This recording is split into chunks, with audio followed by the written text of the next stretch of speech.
அப்படியா? எம்மா மஞ்சாலும் குங்குமம் மணமணக்கம் சீம சீம சீம மஞ்சாலும் குங்குமம் மணமணக்கம் சீம சீம சீம அந்த அழகான அலமரா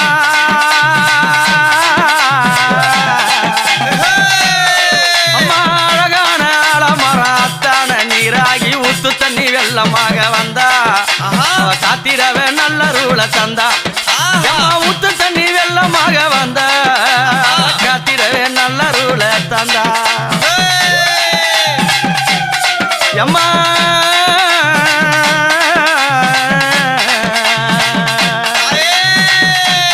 அப்படி அழகான அந்த ஆத்தங்கரை ஓரத்திலே வேம்பான மரத்தடியில வித்தகி பதிர்ந்து தவம் செய்யும் போது பார்வதி தேவி அம்சத்திலே பெண் பிறந்த தாய் கங்காதேவி